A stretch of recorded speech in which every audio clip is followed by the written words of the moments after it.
कोळीकर आणि आपण पाहतात तरुण भारत फास्ट न्यूज। कारवार जिल्हा येलापूर तालुक्यातील अरेबैल घाटातील बरगाळजवळ अंकोला हुबळी राष्ट्रीय महामार्ग क्रमांक 52 वर क्रुझर आणि ट्रकच्या समोरासमोर झालेल्या भीषण धडकेत 6 जणांचा जागीच मृत्यू तर 3 गंभीर जखमी झाले आहेत। कर्नाटकाचे मुख्यमंत्री डी.के. शिवकुमार आज गुरुवार दिनांक 9 जुलै रोजी बेळगाव दौऱ्यावर असून सुवर्णसौध येथे प्रादेशिक विभागातील विविध शासकीय विभागांच्या कामकाजाचा तसेच जिल्ह्यातील अतिवृष्टी व परिस्थितीचा आढावा ते घेतील। यानंतर ते साऊथ इंडियन शुगर मिल्स असोसिएशनच्या पदाधिकाऱ्यांशी चर्चा करतील तसेच काँग्रेस आणि पदाधिकारी व कार्यकर्त्यांशी संवाद साधतील। पश्चिम महाराष्ट्र नदीकाठच्या भागात सुरू असलेल्या मुसळधार पावसामुळे कृष्णा नदीच्या पाणी पातळीत मोठी वाढ होऊन रायबाग तालुक्यातील कुडची पूल पाण्याखाली गेल्याने गुरुवारी वाहतुकीसाठी तो बंद करण्यात आला आहे।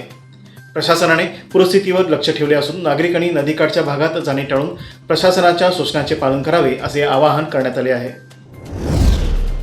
उत्पन्नापेक्षा अधिक मालमत्ता संपादन केल्याच्या आरोपावरून लोकायुक्त विभागाने राज्यातील 10 सरकारी अधिकाऱ्यांविरोधात बुधवारी सकाळी एकाच वेळी छापेमारी केली। बेंगळूर शहर, बेंगळूर दक्षिण, रायचूर, चित्रदुर्ग, तुमकूर, शिवमोगा आणि कलबुर्गी या 7 जिल्ह्यातील 30हून अधिक ठिकाणी ही कारवाई करण्यात आली।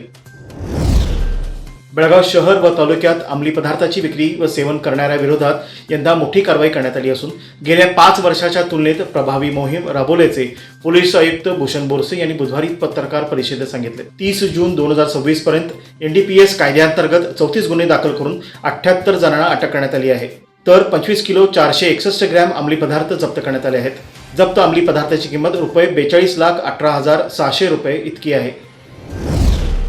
बेळगावच्या सदाशिवनगर येथील 81 वर्षीय ईश्वरप्पा यांना सायबर गुन्हेगारांनी एपीके फाईल पाठवून सुमारे 21 लाख रुपयांचा गंडा घातल्याची घटना समोर आली आहे।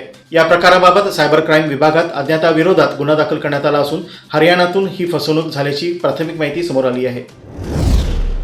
गत आठवडाभरात सुरू असलेल्या पावसामुळे हिडकल येथील राजा लखमगोडा जलाशयात घटप्रवाह नदीमार्गे 26,396 क्युसेक पाण्याची आवक होत असून अवघ्या 4 दिवसात सुमारे 6 टीएमसी पाणीसाठा वाढून जलाशयातील एकूण साठा 11.75 टीएमसीवर पोहोचला आहे।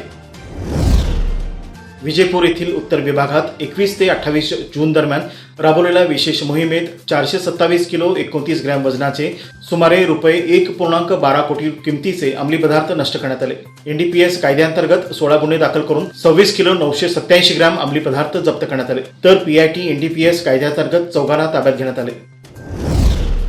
बेळगाव शहर व तालुक्यात मागील 8 दिवसापासून सुरू असलेल्या मुसळधार पावसामुळे ठिकठिकाणी पाणी साचले असून नदी नाल्यांना पूर आल्याने मंगळवारी व बुधवारी बेळगाव आणि खानापूर तालुक्यातील सर्व शाळांना सुट्टी जाहीर करण्यात आली होती। मात्र बुधवारी सकाळपासून पावसाने उघडीप घेतल्याचे चित्र शहरात दिसून आले। बेळगावच्या कांदा मार्केट परिसरात अनेक वर्षापासून पावसाचे पाणी साचत असल्याने व्यापारी व नागरिकांना मोठा त्रास सहन करावा लागत होता। नगरसेवक जयतीर्थ सौदत्ती यांच्या पुढाकाराने व गटारे व सीडी वर्कची कामे पूर्ण झाल्याने आता पाणी साचणार नसून परिसरातील दीर्घकालीन समस्या दूर झाल्याने व्यापारी व नागरिकात समाधान व्यक्त करण्यात येत आहे। रायगड जिल्ह्यातील अतिवृष्टीमुळे पाताळगंगा नदीत HPCL बॉटलिंग प्लांटमधील अंदाजे 3000 गॅस सिलेंडर वाहून आल्याची घटना समोर आली असून आतापर्यंत सुमारे 1200 रिकामे सिलेंडर बाहेर काढण्यात यश आले आहे। बेळगाव जिल्हाधिकारी कार्यालयासमोर शेतकऱ्यांनी आंदोलन करून शेतकऱ्यांविरोधात घोषणाबाजी केली।